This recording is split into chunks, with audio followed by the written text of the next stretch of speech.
Okay, ladies and gentlemen, this is a proud day for Parks and Recreation. It's a proud year. We've opened Waterworks Park, we opened Jenkins Pool, and now we're opening this lovely park here, and it's definitely a park that's going to bring homage and honor to Mr. Fort. So I'm very pleased to be here. It's too hot for me to keep going, so let me introduce Councilman Frank Reddick.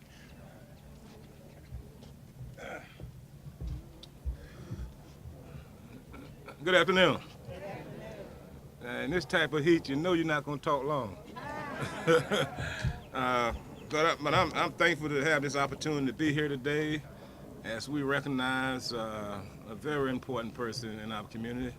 And to his family, this is a great honor to be in East Tampa and have this dedicated to him today.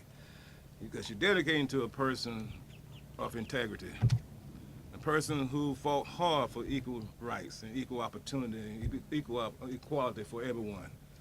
A person who not only is a good community servant, but a person who also is a dedicated Christian man. And I have had the chance to meet with him and be around him, I always have been impressed. He's all for the community. He's all for doing what's right and what's good for this community. And to open this up today, to honor him, we honor a person of integrity and equality, and we honor a person that deserves to receive this type of recognition. And I'm just thankful to be here. Greg, you got to put the paper down. I didn't need pictures. I'm just honored to be here and share this with the mayor, and thankful for the mayor to invite me to be a part of this. And I congratulate you and look forward to working with you as we continue to make this a beautiful site in East Tampa. Thank you. Thank you, Councilman. Certainly the leader of our city and the champion for Parks and Recreation, Mayor Bob Buckhorn.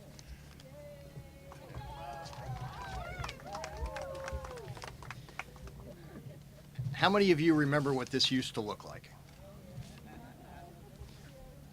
I can remember it was probably a year and a half ago when we stood right over there.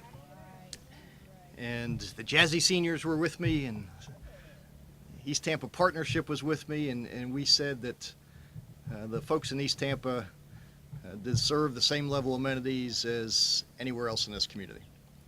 And this was a retention pond that was barbed wire enclosed. It was basically abandoned. There was nothing here other than a retention pond that was overgrown and full of trash. And so we set out on a journey over the last year and a half to make this something that we're all proud of. To make it a place where people could come and recreate, where the neighborhood could come and congregate, where seniors could walk, where young people could exercise, where they could sit on the benches and enjoy the natural environment. We took what was an eyesore and have made it an amenity. And we couldn't be prouder to have had the opportunity to do that. What equally is important is not just the bricks and mortar part of it, but that we also recognize the history of this community and those people that played a significant role in the history of this community. We have a number of things named for people. I see Mr. Cole here, who has a very similar project over at Martin Luther King across from Young Middle Magnet School, and for all recognition for all that Mr. Cole and his family have done for this community. I see people like Bobby Bowden in the back of the room. Bobby, who never ever wants any acclamation. Somebody who's toiled on behalf of this community for 40 years. Bobby, how long did you work for the city? 36. I'll give you 40. Not on your pension, though. But the opportunity to recognize the contributions of those that came before us, those upon whom shoulders we stand. Those men and women, those institutions that during some difficult times in this community, particularly as we recognize the 50-year anniversary of the signing of the civil rights legislation, those people that had the guts to go out and do the right thing and to remind people of what the right thing was. And there was a young man at the time. He was 17 years old. He was a member of the NAACP Youth Corps. And at that time, African Americans couldn't eat in the same places as white people. Restaurants were closed. There were signs that said whites only. This city was no different than many other cities in the South. But there were some young people and there were some organizations who said the time has come to change it. It's just not right. But it took a lot of guts, particularly in the South, particularly in Tampa, Florida during that period of time, to have the guts to stand up, to force the majority community to recognize the error of their ways and to recognize that the treatment of African Americans at that time was wrong and it was immoral. And there was a young man, his name will soon grace this park. His name was Clarence Fort. And Clarence Fort, in 1960, as the new president of the NAACP Youth Council, he was not much older than some of his grandkids that are here today, led 50 Blake and Middleton high school kids under the leadership of Dr. Leon Lowry, and I saw Doretha Edgecombe here, one of our school board members, into the counter at the Woolworths on Franklin Street. Now that counter may not exist today, but what Clarence Fort did on that day is going to be remembered forever. And so September 1960, September 14th, 1960 specifically, 55 years ago, the Woolworths lunch counters were integrated. And in this city, we did it without violence. We did it because of the leadership of not only Clarence Fort, but folks like Leon Lowry and Bob Saunders, and many of those who came before him. We did it without the violence that occurred in places like Birmingham. We did it because this community recognized, and I think to this day it is what makes this city special, that we are stronger together, that we are better together, that our diversity makes us more competitive, and we need to honor the value of every human being.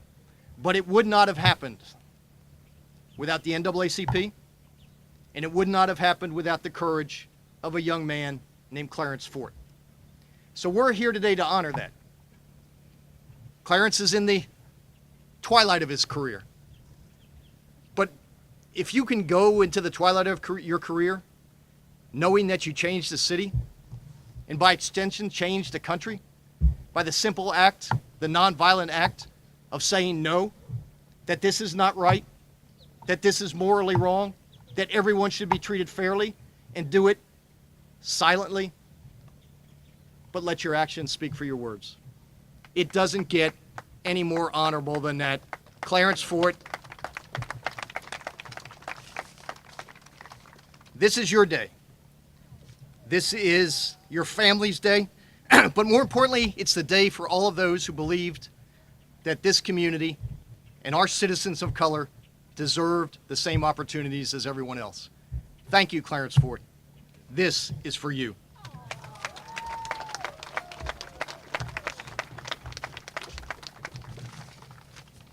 Okay, Dale Shoemaker, CEO, Tampa Federal Credit Union, with a check presentation to Carolyn Collins in the name of Clarence Fort.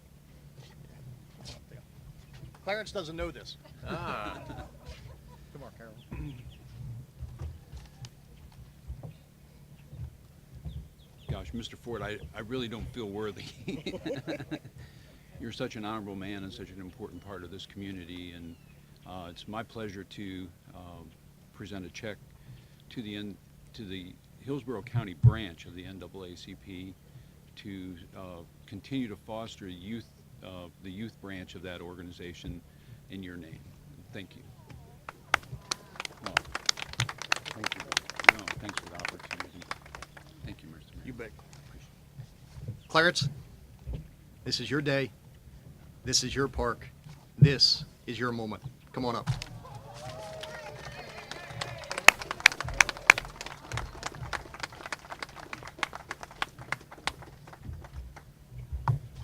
Thank you, Bob.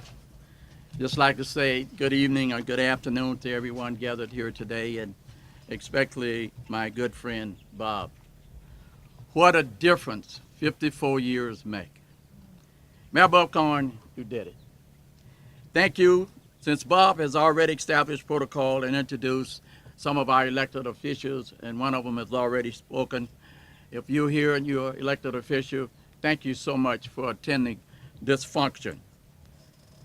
I say thank you for helping make this day one of the highlights of my life. You said you would not forget, Bob, and you kept your word.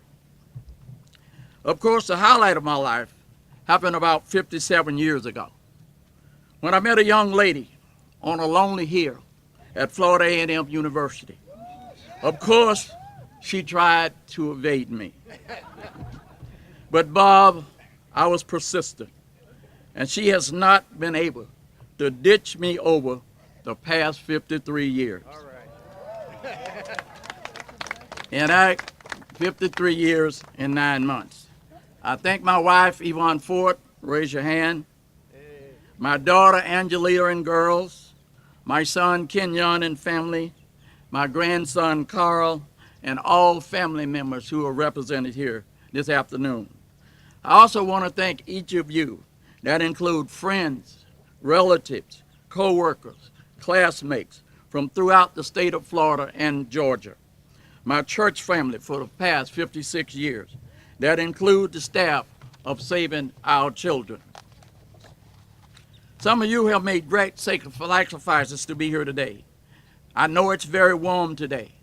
And ladies, before the heat start to work a chemical imbalance on your beautiful makeup, I won't take long. America has some of the finest and greatest law enforcement officers in the world. And the ones I have met and worked with here in Tampa and Hillsborough County are certainly a part of that group. However, there are 3 people that if they had been in the criminal justice field, no one would have gotten away from the law. They are persistent, tenacious, and relentless in getting the job done. Tampa and Hillsborough County is a better place to reside because of their efforts. Jim Davis, Bobby Bowden, and Fred Hearn. I stand here today because they refuse to let my name and my efforts fade away. Thank you, guys. Throughout my travel, I had the opportunity to meet interesting and outstanding people. Well, I met this one young man that said, Clarence, if they ever name something after you, I'll be there. It does not matter where I am, I will be there. David Lee, are you here? If you are, raise your hand. David Lee is the police chief of Smyrna, Georgia, which is north of Atlanta. So thank you, and I thank Christine and Asa Akridge for introducing him to me years ago. It's been 54 years, 6 months, 18 days since February 29, 1960. It took 20 minutes to march from St. Paul AME Church on Harrison Street to F.W. Woodworth on Franklin Street with 50 students. It took 3 minutes for us to sit down and 2 minutes for the counter to be closed, to be put up, and 1 minute to cut the lights out. So since it's taken 54 years, 6 months, 16 days for me to stand here today, Mr. Mayor, it would take me 1 hour and 54 minutes and 18 seconds to tell this story. I'll turn the lights out. Just kidding, ladies. I told you I was going to get you out of Turn the here. lights out. Have you ever thought about what you would say or what remarks you would make if you had the opportunity to have something named in your honor? Over the past 54 years since the sit-ins, I have been interviewed by various news media, news outlets, month after month, every Black History Month. I make 7, 8, 9, and 10 presentations to schools and civic organizations with the question being asked, why did you do it? What was going through your mind? And how did you feel to take that first seat? Were you afraid? Who encouraged you to do it? As I stand here today, with this great honor being bestowed upon me, the following remarks will answer those questions. You see, it was never about me. Amen. It was never about me. It was about a young man that delivered prescription drugs on a bicycle to help pay his way through Barber in Business College. It was about a people that could spend $500 in a part of a store, but not have the opportunity to buy a hot dog and a Coke and be able to sit down and eat it at a lunch counter. It was about a people that filled the seats of buses all week long, but never having the opportunity to see a driver that looked like them. It was about a Trailways bus driver trainer that see the people when they came on. It was about a Trailways driver that paid for fellow drivers' breakfast when a white driver got up and left as we sit down to eat our meal. It was that driver years ago went and found that driver and paid for his breakfast. I thank him today for doing such an honor. It was about the young mothers that did not have money to feed their children on bus routes, and the funds were provided for them. It's the new driver recruits that a driver trainer refused to let them fail. It's about the president of the Hillsborough County Democratic Party that refused to take no for an answer and demanded that a young African-American bus driver be served lunch with her charter party in Clewiston, Florida. The young man that got in trouble with the law, and a program was started to help save our children. It's the thousands of children whose life was changed because they were told failure is not an option.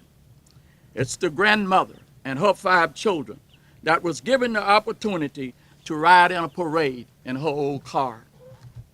It's about hundreds of children that never had a chance to march in a Gasparilla parade. It was the Eagles Band from Kingston, Jamaica that washed cars, clean lawn, sell papers, and other fundraisers to come to America and participate in the Dr. King's parade. It's about a young bride having a faith in a husband to help change the history of a city, the county, and the state, to help make this country a better place for all mankind. It was about a little girl and a little boy that woke up each morning knowing their dad would be there. It's about the elderly couple that waved my bus down between Thomasville, Georgia, and Tallahassee, Florida. When the door was open, they stood there frozen. And the female began to weep and thank God for letting her live long enough to ride a bus driven by an African-American driver. Finally, I did not write a book or give a I have a dream speech. I did not make the quote, ask not what your country can do for you, but what you can do for your country. But I take heart in several quotes by Dr. Martin Luther King in his book, The Measure of a Man, where he quoted, justice delayed is justice denied. Our lives begin to end the day we become silent about things that matters. The ultimate measure of a man is not where he stands in the moments of comfort and convenience, but where he stands as times and challenges of controversy. So as I stand here today, having this honor bestowed upon me, for being a humble servant the past 54 years, thank you, Mr. Mayor, for letting me have a reception instead of a repast.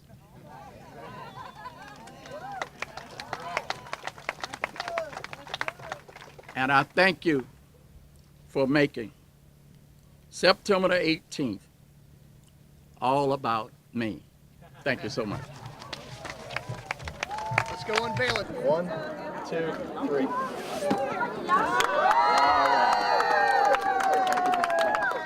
My pleasure. Thank you so much. You earned it. Thank you. Thank you.